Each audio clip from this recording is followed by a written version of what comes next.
Hello नमस्कार, welcome to inculcate learning. KVS की pedagogy हम कवर कर रहे हैं, उसमें 2 पार्ट कर चुके हैं हम। तीसरा पार्ट है क्रिएटिंग कंड्यूसिव लर्निंग एनवायरनमेंट, यानी एक बहुत अच्छा लर्निंग एनवायरनमेंट हमें क्रिएट करना है। उसके अंदर इस हेडिंग के अंदर फिर हमें फर्दर टॉपिक्स दिए हुए हैं, जिसमें पहले टॉपिक्स हैं concepts of diversity, disability, inclusion and implications of disability as a social construct. So हमें ये तीनों कॉन्सेप्ट्स या फिर इन तीनों टर्म्स का मतलब जो है वो बहुत अच्छे तरीके से क्लियर होना चाहिए। कॉन्सेप्चुअल टॉपिक है मेजर तौर पे, एक आधी चीजें ही फैक्चुअल हमें देखने को मिलेंगी।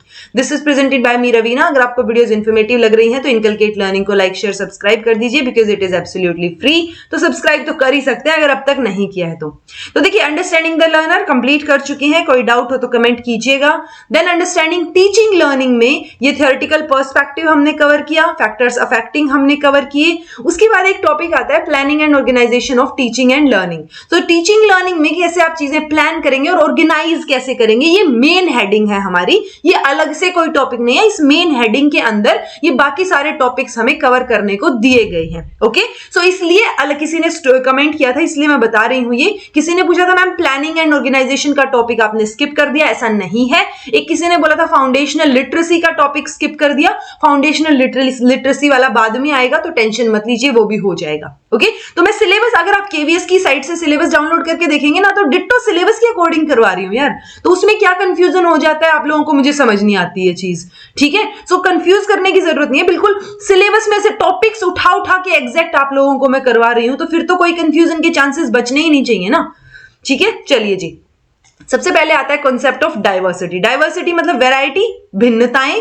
ठीक है, अब वो डाइवर्सिटी किसी भी लेवल पे हो सकती है। सो डाइवर्सिटी का इन जनरल क्या हो जाएगा कि वाइड वैरायटी ऑफ समथिंग, किसी भी चीज की वैरायटी थोड़ी वाइड कर देना। अगर मैं लिंग्विस्टिक डाइवर्सिटी बोल रही हूं, दैट मींस लैंग्वेज की वैरायटी जो है वो वाइड है, यानी अलग अलग तरीके की लैंग्वेजेस बोली जा रही है। जैसे इंडिया में लिंग्विस्टिक डाइवर्सिटी भी है, तो लिंग्विस्टिक मतलब कहीं पे तेलुगु बोली जा रही है, कहीं पे हिंदी बोली जा रही है, मलयालम, तमिल, ये अलग अलग लैंग्वेजेस हो गई। सो वो कॉन्सेप्ट ऑफ डाइवर्सिटी हमें अलग अलग डायमेंशंस में देखने को मिलेगा, और वो डिफरेंट डायमेंशंस क्या होंगे जब सोशल ग्रुप के अराउंड हम बात करेंगे। लिंग्विस्टिक डाइवर्सिटी हो सकता है, सोशियो कल्चरल डाइवर्सिटी हो सकता है, कल्चर के लेवल पे सबका अपना अपना कल्चर होता है। ठीक है, इकोनॉमिक डाइवर्सिटी हो सकता है, क्योंकि सब लोग तो अमीर नहीं होते और ना सब लोग गरीब होते। सो इकोनॉमिक लेवल पे भी भिन्नताएं हमें देखने को मिलती हैं। जेंडर डाइवर्सिटी होता है, जेंडर में भी अभी तो हम फिर भी थर्ड जेंडर को इंक्लूड करते हैं, अदरवाइज वो भी नहीं किया जाता था। तो जेंडर में भी अलग अलग तरीके की, मेल है, फिर लड़का है, लड़की है, या ट्रांसजेंडर है, या और अदर जेंडर है, तो वो डाइवर्सिटी उसके बेसिस पे भी हमें देखने को मिलती है। अगर हम क्लासरूम की बात करें स्पेसिफिकली, तो क्लासरूम में एक cross section of society where diversity existing among people in the community is reflected। तो क्लास में हमें सबसे ज्यादा, मतलब जब भी आप क्लास देखेंगे तो क्लास में इकोनॉमिक डाइवर्सिटी दिखेगी, बहुत बार आपको लैंग्वेज डाइवर्सिटी भी दिख सकती है। तो अलग अलग तरीके की डाइवर्सिटी हमें देखने को मिलती है जब भी हम क्लासरूम की बात करते हैं, क्योंकि अलग अलग तरीके के बच्चे, अलग अलग जगह से बच्चे जो है वो वहां पढ़ने आ रहे हैं। Increasing number of learners from diverse backgrounds admitted to elementary classrooms has reinforced the importance of making school more inclusive। यानी कि जब डाइवर्सिटी बढ़ रही है क्लासरूम में और लर्नर्स जो हैं वो अलग अलग मतलब बैकग्राउंड से या अलग अलग डाइवर्स बैकग्राउंड से एडमिट हो रहे हैं, एडमिशन हो रहे हैं उनके, तो एक और इंपॉर्टेंट चीज हो जाती है, ये चीज हमें बाध्य कर देती है being a school, being a teacher, कि स्कूल में इंक्लूजन जो है वो इंक्रीज होना चाहिए। ऐसा ना हो कि आप एक्सक्लूड कर रहे हैं किसी को, कि पर्टिकुलर किसी डिसेबिलिटी के बेसिस पे या पर्टिकुलर इकोनॉमिक स्टेटस के बेसिस पे, कि आप उनका एडमिशन ना लें। ओके, सो जैसे जैसे नंबर ऑफ लर्नर्स इंक्रीज हो रहे हैं, बैकग्राउंड इंक्रीज और अलग अलग बैकग्राउंड के बच्चे आ रहे हैं, सो उसके बाद स्कूल की एक और रिस्पॉन्सिबिलिटी और उत्तरदायित्व बन जाता है कि आप जो है इंक्लूसिव वर्ड को थोड़ा सा इंक्लूड करें, मतलब इंक्लूजन जो है स्कूल लेवल पे आप में दिखना चाहिए। Relatively much higher variation in the talent, social, cultural, economic, political backgrounds। So वो overall conclusion यही है कहने का कि जब बैकग्राउंड अलग अलग है, वो बैकग्राउंड अलग अलग मतलब डाइवर्स है, डाइवर्सिटी किसी में भी हो सकती है, टैलेंट के बेसिस पे हो सकता है, डिसेबिलिटी के बेसिस पे हो सकता है, सोशल बेसिस पे, कल्चरल, इकोनॉमिक, पॉलिटिकल, जिस भी बेसिस पे हो रहा है। सो लर्नर अलग अलग बैकग्राउंड से हैं, सो टीचर से ये एक्सपेक्ट किया जाता है, बिकॉज आप टीचर बनने वाले हैं। सो बीइंग अ टीचर आपसे ये एक्सपेक्ट किया जाएगा that transfer the understanding and position about diversity. So उनको पता होनी चाहिए चीजें ना डाइवर्सिटी के बारे में बच्चों को भी, ताकि ऐसा ना हो कि वो क्लास में अगर फ्रेंड्स बना रहे हैं तो वो कास्ट बेसिस पे फ्रेंड्स बनाएं, या फिर जो है स्टेटस या इकोनॉमिक स्टेटस के बेसिस पे फ्रेंड्स बनाएं, या कौन कैसे कपड़े पहन के आ रहा है उस बेसिस पे फ्रेंड्स बनाएं। तो वो चीजें नहीं होनी चाहिए। तो कपड़े में तो चलो स्कूल लेवल पे एक चीज अच्छी है कि यूनिफॉर्म होती है हमारे पास, ठीक है। सो वो यूनिफॉर्म इसीलिए होती है कि चीजें यूनिफॉर्म दिखें, ओके। सो वो यूनिफॉर्म इसीलिए लगाई जाती है। तो स्कूल लेवल पे टीचर की रिस्पॉन्सिबिलिटी बन जाती है कि वो बच्चों को डाइवर्सिटी से रूबरू करवाए, बताए उनके बारे में और समझाए चीजों को, ठीक है। और जो जो चैलेंजेस उस डाइवर्सिटी की वजह से आ रहे हैं ठीक है, तो उस डाइवर्सिटी की वजह से जो जो चेंजेस आ रहे हैं, चैलेंजेस आ रहे हैं, वो सारे के सारे उनको मतलब कंप्लीट करने की, उनके लिए इनोवेटिव आइडियाज निकालने की ये सारी रिस्पॉन्सिबिलिटी टीचर और स्कूल के ऊपर चली जाती है, ठीक है जी। कॉन्सेप्ट ऑफ डिसेबिलिटी, ये जो अभी तक हमने पढ़ा था डाइवर्सिटी। डिसेबिलिटी का जो कॉन्सेप्ट है ना, वो कई बार बहुत मिसयूज किया जाता है, डिसेबिलिटी वर्ड जो है, और मिसअंडरस्टूड भी किया जाता है। तो WHO ने क्या किया, डेफिनेशन दी उसकी, यानी वर्ल्ड हेल्थ ऑर्गेनाइजेशन के अकॉर्डिंग डिसेबिलिटी क्या है, एक अम्ब्रेला टर्म है। उस अम्ब्रेला टर्म में क्या क्या चीजें इंक्लूडेड होंगी, जो कि इंपेयरमेंट को कवर करेगी, एक्टिविटी लिमिटेशन को, यानी आप लिमिटेड एक्टिविटीज कर पा रहे हैं, या फिर पार्टिसिपेशन रेस्ट्रिक्शंस को, कि किसी वजह से आप किसी पर्टिकुलर चीज में पार्टिसिपेट करने के लिए रेस्ट्रिक्टेड है, यानी पार्टिसिपेट नहीं कर पा रहे हैं, ओके। सो इंपेयरमेंट क्या है, एक प्रॉब्लम है इन बॉडी फंक्शन और स्ट्रक्चर, यानी मान लो आपके पैर काम नहीं कर रहे हैं तो वो इंपेयरमेंट हो गई। आपका हाथ जो है एक है नहीं या काम नहीं कर रहा है, या मान लो आपकी ये पोर्शन जो है हाथ का कलाई वाला अंगुलियां नहीं है, वो चीज नहीं है, तो वो क्या हो गया, एक तरीके से इंपेयरमेंट हो गई बॉडी लेवल पे। An activity limitation is a difficulty encountered by an individual in executing a task or action, कि कोई काम आप नहीं कर पा रहे हैं। मान लो आप क्या है, बिल्कुल छोटे हैं, थोड़ी हाइट आपकी ड्वार्फ रह गई या छोटे रह गए, तो आप गेम में या किसी एक्टिविटी में रेस्ट्रिक्टेड हो जाएगी, लिमिटेशन हो जाएगी आपकी कि आप बास्केटबॉल में पार्ट नहीं ले पा रहे, ठीक है। तो वो चीज हो गई। पार्टिसिपेशन रेस्ट्रिक्शन भी इसी तरीके का एग्जांपल ले सकते हैं, but it is a problem experienced bye an individual in involvement in life situations. So real life में जो सिचुएशंस होती है उनमें आप रेस्ट्रिक्टेडली पार्टिसिपेट कर पा रहे हैं, तो वो भी एक तरीके से डिसेबिलिटी है। बेसिकली किसी काम को ना कर पाने की अक्षमता, डिसेबिलिटी, ठीक है। तो ओवरऑल बोल सकते हैं कि डिसेबिलिटी एक कॉम्प्लेक्स फिनोमिना है, reflecting N interaction between features of persons body and features of the society जिसमें हम रहते हैं। तो पर्सन की बॉडी में जो चीजें हैं, जो फीचर्स हैं जिनकी वजह से वो एक काम नहीं कर पा रहे हैं, या फिर सोसाइटी में जो फीचर्स हैं उन वजह से, ठीक है। सो ये ओवरऑल कॉन्सेप्ट रहेगा डिसेबिलिटी का। जब डिसेबिलिटी की बात करते हैं तो UNCRPD आप नाम याद रखेंगे, United Nations convention on the right of persons with disability, ठीक है। यूनाइटेड, इसमें UNCRPD अलॉन्ग विद एक ऑप्शनल प्रोटोकॉल भी इन्होंने दिया, तो ये 2006 में अडॉप्ट किया था। तो ये डेट याद रखेंगे कि 2006 में UNCRPD अडॉप्ट किया गया था। फोर्स में कब आया, 2008 में। तो ये एक तरीके से इंटरनेशनल लेवल का ह्यूमन राइट्स लॉ है, जो कि 3 मई 2008 को क्या आया, फोर्स में एनफोर्स किया गया, ओके। सो आपको फुल फॉर्म पता होनी चाहिए कि कहीं बाय चांस अगर फुल फॉर्म पूछ ली जाए तो आप कंफ्यूज ना हो, ठीक है। United Nations convention on rights of persons with disability. 2 article इसमें इंपॉर्टेंट हो जाते हैं। आर्टिकल 3 जो कि डिग्निटी, इंडिविजुअल ऑटोनॉमी, फुल और एक्टिव पार्टिसिपेशन, इंक्लूजन और रिस्पेक्ट करता है डिफरेंस और एक्सेसिबिलिटी को। सो ये सारी चीजें आर्टिकल 3 में है। आर्टिकल 5 क्या बोलता है of the convention, explicitly address कर रहा है ये कि राइट टू इक्वालिटी। तो राइट टू इक्वालिटी से रिलेटेड आर्टिकल 5 है कि सबको इक्वल हक है सारी चीजों के, और नॉन डिस्क्रिमिनेशन का राइट है, मतलब भेदभाव नहीं होना चाहिए किसी की भी लिए, ठीक है जी। देन एक और मॉडल आया था इंटरनेशनल लेवल पे ही, international classification of functioning disability and health. तो ICF मॉडल इसको बोल देते हैं, इसकी फुल फॉर्म भी आप याद रखेंगे। इसमें इन्होंने मेजरली किस पे जोर दिया था, इन्होंने रिकॉग्नाइज किया था एनवायरमेंट का role in the creation of disability, okay. तो ये दो तरीके के मॉडल को इंटीग्रेट कर रहे हैं। ये एक है मेडिकल मॉडल, एक है सोशल मॉडल ऑफ डिसेबिलिटी। ये दोनों क्या है वो आपको पता होने चाहिए। मेडिकल मॉडल ऑफ डिसेबिलिटी की पहले बात कर लेते हैं। अकॉर्डिंग टू मेडिकल मॉडल क्या होगा, डिसेबिलिटी जो है वो एक हेल्थ कंडीशन है, ठीक है, dealt with by medical professionals. मतलब मेडिकल लेवल पे डायग्नोस की गई है कोई दिक्कत कि वो इंडिविजुअल कोई काम नहीं कर पा रहा है, ठीक है। People with disability are thought to be different to what is normal. तो जिनकी डिसेबिलिटी डायग्नोस हुई है उनको नॉर्मल से अलग माना गया है, या हम बोल सकते हैं अबनॉर्मल माना गया है। ठीक है। सो डिसेबिलिटी को एक इंडिविजुअल की प्रॉब्लम की तरह देखा गया है कि अगर वो कोई डिसेबल है तो ये उसकी प्रॉब्लम है। ओके। सो मेडिकल मॉडल में अ पर्सन विद डिसेबिलिटी वो is need to be being fixed और क्योर, उसका क्योर करना जरूरी है। इस पॉइंट ऑफ व्यू से डिसेबिलिटी को एक ट्रेजेडी की तरह माना गया है मेडिकल मॉडल में, और पीपल विद डिसेबिलिटी के ऊपर पिटी खानी चाहिए, दया खानी चाहिए। ठीक है। Medical model of disability is all about what a person can not do और कैन नॉट बी। तो एक पर्सन क्या नहीं कर सकता या क्या नहीं बन सकता, वो चीज मेडिकल मॉडल में बोली गई है। ठीक है। सोशल मॉडल ऑफ डिसेबिलिटी जो है वो इसका एग्जैक्ट ऑपोजिट है, कॉन्ट्रास्ट है। ये दोनों मॉडल समझने बहुत जरूरी है, समझ नहीं आए तो दोबारा सुन लीजिएगा, अदरवाइज कमेंट करके पूछिएगा। ओके। तो सोशल मॉडल ऑफ डिसेबिलिटी इसका ऑपोजिट कैसे है, ये डिसेबिलिटी को एक सोशल कंस्ट्रक्ट की तरह देखते हैं। फॉर एग्जाम्पल, जैसे हमें पता है कि अगर हम सेक्स की बात करते हैं तो हम उसको बायोलॉजिकल कंस्ट्रक्ट मानते हैं, और अगर हम जेंडर की बात करते हैं तो हम उसको सोशल कंस्ट्रक्ट मानते हैं। ओके। ये चीजें हमने बीएड में पढ़ी हैं। ओके। तो जब जेंडर को सोशल कंस्ट्रक्ट मतलब वो सोशली बनाया गया है जेंडर ना, मतलब सेक्स तो मेल और फीमेल की अगर हम बात करें कि अच्छा ये बॉडी पार्ट या ये ऑर्गन्स हैं बायोलॉजिकली तो आप मेल हैं, ये ऑर्गन्स हैं तो आप फीमेल हैं।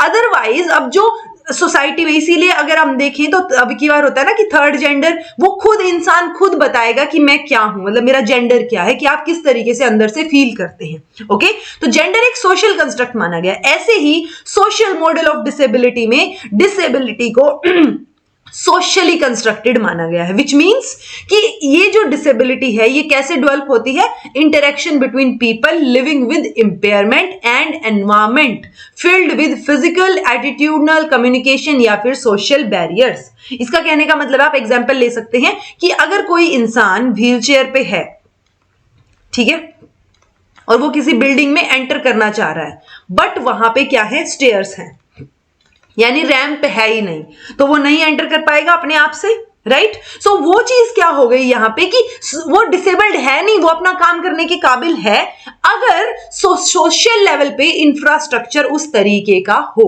तो वो डिसेबल्ड था नहीं, बट उसको डिसेबल्ड किसने बना दिया, उस पर्टिकुलर इंफ्रास्ट्रक्चर ने, और वो सिर्फ स्टेयर्स की अवेलेबिलिटी ने बना दिया कि रैंप अवेलेबल नहीं है साथ में। ठीक है। सो इट देयर, मतलब ये देखिए ना, ये लिखा हुआ कि कैसे हो रहा है, ये डिसेबिलिटी कैसे क्रिएट हो रही है। जो इंपेयरमेंट है, इंपेयरमेंट तो है कि वो चल नहीं पा रहा, ठीक है, तो वो इंपेयरमेंट की इंटरेक्शन किसके साथ, उस एनवायरमेंट के साथ जो कि या तो फिजिकल लेवल पे या एटीट्यूडनल लेवल पे या कम्युनिकेशन लेवल पे या सोशल लेवल पे बैरियर्स हैं। अब ये एग्जांपल जो मैंने आपको बताया कि वहां स्टेयर्स अवेलेबल है, रैंप अवेलेबल नहीं है, तो ये फिजिकल बैरियर अवेलेबल है वहां। ओके। एक हो सकता है, जैसे बहुत बार हम न्यूज में सुनते हैं कि कोई इंसान व्हील चेयर पे था और उसको जो है होटल में जाने से, एंटर करने से मना कर दिया गया। ठीक है। तो वो होटल में जाने से मना किया गया, वो वहां पे होटल वालों का या जो भी लोग उसको मना कर रहे हैं वो उनका एटीट्यूड है उस इंसान के प्रति, तो वो एटीट्यूडनल बैरियर हो गया। ओके। कम्युनिकेशन बैरियर, जहां पे आप कम्युनिकेट ही ना कर पाए, आपको बातचीत ही समझ नहीं आ रही हो, तो वो बैरियर हो गया। और ये ओवरऑल बैरियर सारे कहां हो रहे हैं, सोशल लेवल पे हो रहे हैं। ठीक है। सो ये चीज है, ये जो है सोशल मॉडल है। सोशल मॉडल बोल रहा है कि डिसेबिलिटी जो है वो सोशल लेवल पे कंस्ट्रक्ट की जाती है जब इंपेयरमेंट का और एक बैरियरफुल एनवायरमेंट का इंटरेक्शन होता है। Okay, it is therefore carries the implication that the physical, attitudinal, communication, social environment must change। और social model जो है अब इंटरनेशनल लेवल पे रिकॉग्नाइज किया जाता है इस वजह से, मतलब कि क्यों रिकॉग्नाइज किया जा रहा है, ताकि जो सोसाइटी है और जो चीजें हैं, जो इंफ्रास्ट्रक्चर है, उसको हम चेंज कर पाए और एक पॉजिटिव एनवायरमेंट जो है वो क्रिएट हो पाए। ठीक है जी, ताकि एक इक्वल बेसिस पे पार्टिसिपेट कर पाए सब लोग इंपेयरमेंट होने के बावजूद भी।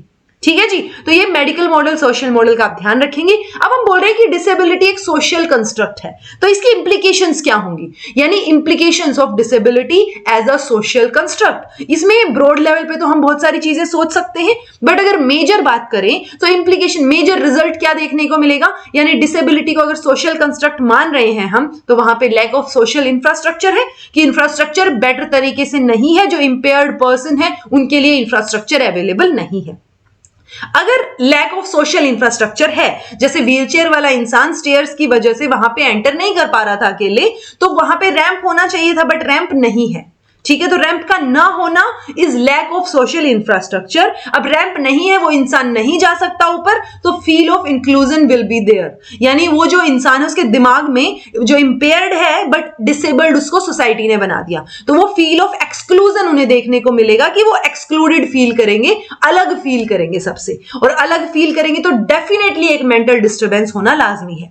अगर आप क्लास में कभी जाएं और आप अगर डिसेबल्ड या इंपेयर्ड नहीं भी हैं, तो भी कई बार क्या होता है कि मान लो आपके नेचर की वजह से, या आप इंट्रोवर्ट है, आपसे क्लास में बच्चे बात नहीं कर रहे, उस वजह से भी आप बहुत बार मेंटली डिस्टर्ब हो जाते हैं। तो आप सोचिए जो कि मेंटली इंपेयर्ड, नहीं मेंटली बोल रही हूं, जो इंपेयर्ड हैं उनके मेंटल लेवल पे क्या होती होंगी चीजें, वो कितने मेंटली डिस्टर्ब्ड हो सकते होंगे जब एक्सक्लूजन की फील उनको आती होगी। ठीक है, तो ये इंप्लीकेशन हमें देखने को मिलेगा एक सोशल कंस्ट्रक्ट की वजह से।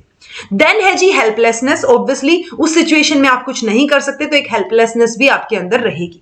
सो ये इंप्लीकेशंस रहेंगी अगर जब डिसेबिलिटी को हम एक सोशल कंस्ट्रक्ट की तरह मान रहे हैं। अब हमें करना क्या चाहिए, जो बैरियर्स हैं उनको हटाना है। ओके, तो ये तीन चीजें हैं, ये तीन नेशनल लेवल के एक्ट्स हैं या पॉलिसीज हैं अपनी। एक है पीडब्ल्यूडी एक्ट 1995 में आया था, ऑल्दो ये रिपील करके ये 2016 का जो एक्ट है वो हमारा आ चुका है, बट कई बार इसमें कंपेयर करके क्वेश्चंस पूछ लिए जाते हैं कि पीडब्ल्यूडी एक्ट 1995 में कितनी डिसेबिलिटीज इंक्लूडेड थी, 7, और मेजर क्वेश्चन यही होता है। तो वो 7 डिसेबिलिटीज यहां थी, और फिर 2016 में इन डिसेबिलिटीज में और बाकी 14 और डिसेबिलिटीज इंक्लूड करके इनको 21 बना दिया गया।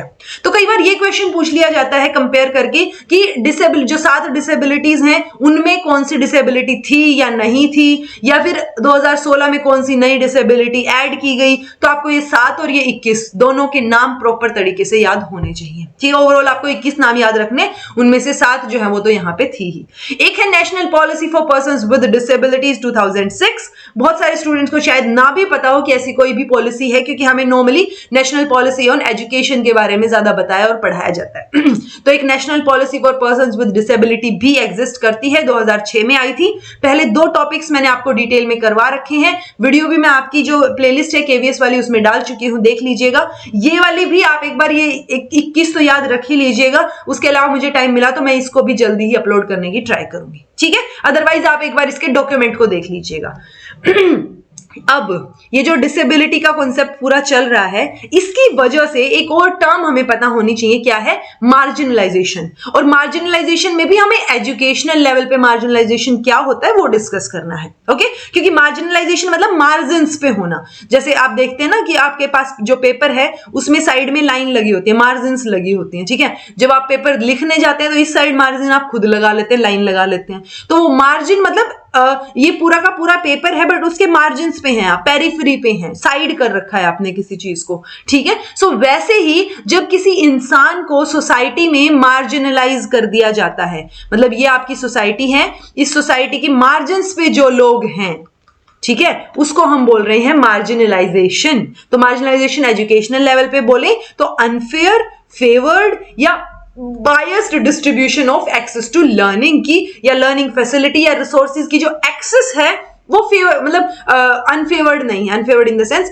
वो फेयर है। ठीक है, बट वो फेयर देखने को हमें नहीं मिलती जब हम मार्जिनलाइजेशन की बात करते हैं। विच मीन्स कि आप ये लगा लीजिए कि सोशियो इकोनॉमिक बैकग्राउंड के बेसिस पे या किसी भी बेसिस पे जब आप किसी इंसान को, किसी बच्चे को लर्निंग से दूर रख रहे हैं, आप उसको एडमिशन नहीं दे रहे हैं, या लर्निंग फैसिलिटीज नहीं मिल रही है, रिसोर्सेज अवेलेबल नहीं करवा रहे हैं, सो वो बेसिकली बच्चा क्या है, जिन बच्चों को अवेलेबल हो रही है वो तो मिड में है, यहाँ है जिनको अवेलेबिलिटी है, बट जिनको अवेलेबिलिटी नहीं है वो यहाँ पे मार्जिन्स पे चले गए, तो उसको हम मार्जिनलाइजेशन बोल रहे हैं। ठीक है, सो बेसिकली अनफेयर, फेवर्ड या बायस्ड डिस्ट्रीब्यूशन जब हमें देखने को मिले, किसके बेसिस पे, चाहे वो ज्योग्राफी के बेसिस पे हो, जेंडर के बेसिस पे हो, सोशियो इकोनॉमिक कंडीशंस या पर्सनल सर्कमस्टांसेस, या फिर एक फिजिकल लेवल की जो कंडीशंस होती हैं या इंपेयरमेंट है, वो सारी चीजें भी इसमें इंक्लूड हो जाएंगी। अब मार्जिनलाइजेशन के बाद हमारा कॉन्सेप्ट आता है इंक्लूजन का, कि हमें मार्जिन्स पे नहीं छोड़ना है इनको, हमें इंक्लूड करना है। Okay, so inclusion in education मतलब सभी स्टूडेंट्स को स्कूल में रिगार्डलेस ऑफ एनीथिंग, चाहे वो स्ट्रेंथ हो, उनकी वीकनेस हो किसी एरिया में, या कोई भी चीज हो, चाहे वो उनका कास्ट हो, क्रीड हो, रेस हो, सेक्स हो, किसी भी बेसिस पे आप एक्सक्लूड नहीं करेंगे। और उसी में भी हमारा एक वर्ड आ जाता है कि डिसेबिलिटी के बेसिस पे भी आप एक्सक्लूड नहीं करेंगे। सो इंक्लूजन का मतलब अगर आपको कहीं दिखे कि सभी तरीके के बच्चों को इंक्लूड करना या फिर डिसेबल्ड बच्चों को इंक्लूड करना, तो आप सभी तरीके के बच्चों पे जाएंगे। ओके, सो इंक्लूजन का मतलब अगर आप कभी अभी तक भी गलतफहमी में है कि इंक्लूजन मतलब डिसेबल्ड बच्चों को नॉर्मल बच्चों के साथ पढ़ाना है, तो नहीं, सिर्फ इतना नहीं है, ब्रॉड डेफिनेशन है इंक्लूजन की। इंक्लूजन इज लाइक सबको इंक्लूड कर रहे हैं। अब उनके साथ चाहे हमने एक्सक्लूड कर रखा था डिसेबिलिटी के बेसिस पे, चाहे हमने सोशियो इकोनॉमिक बेसिस पे, चाहे उनके बैकग्राउंड के बेसिस पे, या उनके सेक्स के बेसिस पे, कास्ट के बेसिस पे, तो बेसिकली किसी भी बेसिस पे हमें किसी बच्चे को एजुकेशन में से एक्सक्लूड नहीं करना है, हमें सबको इंक्लूड करके चलना है, चाहे वो किसी भी बेसिस पे। तो वो क्या हो गया हमारा इंक्लूजन का कॉन्सेप्ट। ओके, तो they are included in the feeling of belonging among other students, teachers and support staff. तो हमें सबको इंक्लूड करके चलना है, उनको ये फील करवाना है कि वो भी वहीं से बिलोंग करते हैं और वो भी एक स्कूल कम्युनिटी का पार्ट है। ठीक है, प्रिंसिपल्स की अगर हम बात करें इंक्लूसिव एजुकेशन में, सो रिस्पॉन्सिबिलिटी शेयरिंग होगी यहाँ पे अलग अलग लेवल पे, प्रोवाइडिंग एडिशनल सपोर्ट आप बच्चों को देंगे, कोलैबोरेटिव फ्रेमवर्क आप डेवलप करेंगे ताकि जो एडिशनल नीड या इंटरेस्ट है बच्चों की उसको पूरा किया जा सके।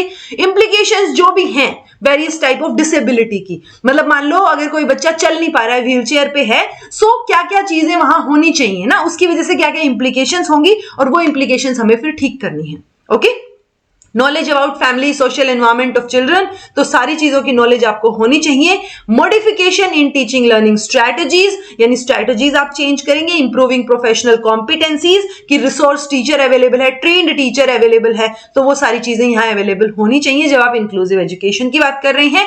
And you will also ensure community support and support of other functionaries, यानी जो अलग अलग लेवल पे, चाहे वो एडमिनिस्ट्रेटिव लेवल पे, चाहे आप टीचर हैं, चाहे आप पीयर ग्रुप में हैं, सभी को एक कम्युनिटी सपोर्ट यहां पे इंश्योर हमें करनी है।